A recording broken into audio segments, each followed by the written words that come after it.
Now let's break down everything we know so far about Teenage Mutant Ninja Turtles: The Last Ronin, easily one of the darkest and most anticipated action games in the works right now. I'll walk you through the key story details, who's developing it, what the setting looks like, and even share a few of my own thoughts on how the lore could unfold and what surprises might be coming.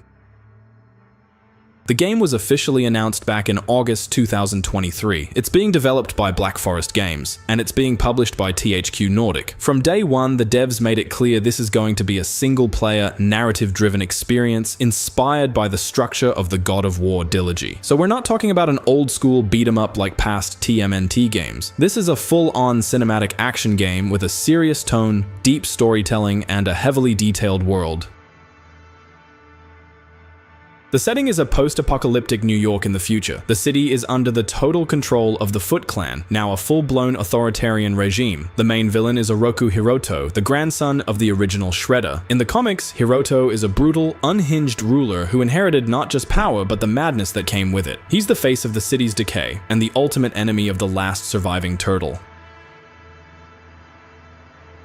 Now here's where things get really interesting. In this story, only one turtle is still alive. The other three are dead, along with Master Splinter. This isn't a tale about teamwork or lighthearted brotherhood. It's a story about loss, revenge, and one turtle's lonely, brutal path forward. In the original comic, the identity of the survivor was kept a secret for a while, adding to the tension. Even though fans already know the full story from the comic, the game might take a different route. There's a real chance the devs will tweak the narrative, or even flip it on its head to keep players on their toes. But if they do stay faithful to the original, we'll be stepping into the shoes of a completely changed turtle. Someone who's been broken down, reshaped by loss, and now lives only for revenge. This isn't the same light-hearted hero we remember. This is a cold, battle-hardened warrior, walking a lonely path through the ruins of everything he once knew.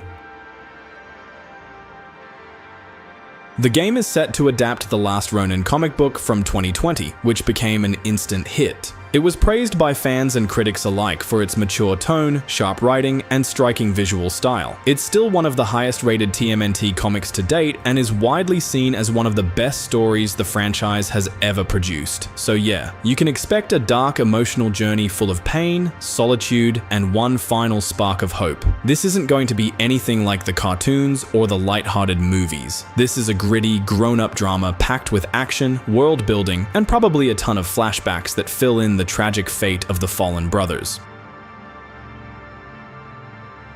There's a lot of emotional weight here, and that's exactly what gives The Last Ronin so much potential. This might not just be a good Ninja Turtles game, it could end up being the most serious and mature entry the franchise has ever seen. And honestly, TMNT has always had huge potential for video games. You've got distinct fighting styles, unique weapons, and 4 wildly different personalities, perfect for gameplay variety. But this time, it's just one turtle. One lone survivor standing against an entire army. All the color and humor from the old days is stripped away, replaced by darkness, isolation, and raw, merciless justice. Imagine playing as this lone, battle-worn turtle, absolutely tearing through enemies, fueled by nothing but anger and grief. He's not a hero anymore. He's not a symbol. He's a Ronin, cut off from everything, done holding back. He uses all the weapons of his fallen brothers. That mix of gear is going to make for some seriously deep and flexible combat. If the devs pull it off right, this could feel like one of the best combat systems we've seen in a story-driven action game in years. Combat-wise, The Last Ronin will probably lean toward the God of War. Heavy, weighty melee action where every hit feels impactful. You'll likely be able to switch between fighting styles on the fly depending on the situation, which makes sense considering the range of weapons the Ronin carries. But this isn't just about smashing through enemies. There's real potential here for stealth, parkour, and maybe even light RPG elements to blend into the gameplay. All of that would make total sense in a dark, post-apocalyptic version of New York that begs to be explored both vertically and up close. If the devs manage to balance that gritty, emotional story with deep world building and satisfying combat, this could easily become one of the best licensed games of the decade. Taking notes from God of War is absolutely the right call. That game proved you can tell a mature, character-driven story full of pain, growth, and transformation. Exactly what The Last Ronin needs to hit the right emotional beats. It's not just about the action, it's about the weight behind every move. In the original comic book, one of the biggest mysteries was simple but powerful. Who's the last turtle standing? That question drove the entire narrative. Fans spent months debating. When the answer was finally revealed, it caught everyone off guard in the best way. It was unexpected, but it made perfect emotional sense. I won't spoil it here, even though a lot of fans already know. If you're coming into this fresh, trust me, it's better to experience that moment yourself. What's exciting is that the game might actually change things up. Sure, it's based on the comic, but this doesn't have to be a scene-for-scene adaptation. Games are a different medium, and some storylines might need to shift to fit the pacing, player experience, and overall feel of the gameplay. It's totally possible they'll reveal the survivor later in the story, or maybe even throw in a twist that catches everyone off guard, including longtime fans of the source material. That approach honestly makes total sense. If a game sticks too closely to the source material, it risks losing the mystery and surprise that make a story come alive. The devs clearly understand that a video game isn't just a retelling. It's its own medium, with its own pace, its own rhythm, and its own demands for how the narrative and gameplay need to flow together.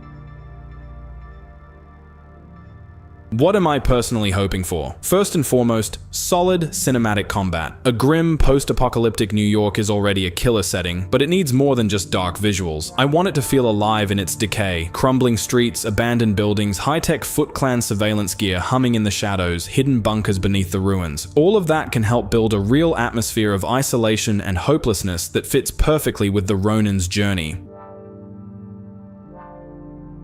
But above all, the melee combat has to hit hard, literally and emotionally. I want to feel the weight behind every strike. I want every dodge, every block, every counter to feel responsive and meaningful. Each weapon, katana, sai, bow staff, nunchucks, should have its own unique flow, its own physics, its own vibe. If they can nail that tactile, grounded feel in the combat, this could be something really special. For me, as someone who's all about single-player, story-driven games, The Last Ronin is easily one of my most anticipated titles. It's the perfect combo, a franchise I grew up with, a darker, more mature tone, a deeply personal narrative, and a chance to explore a totally reimagined version of a familiar world. Now it's just a matter of waiting for the next round of updates, and hopefully that first full gameplay trailer.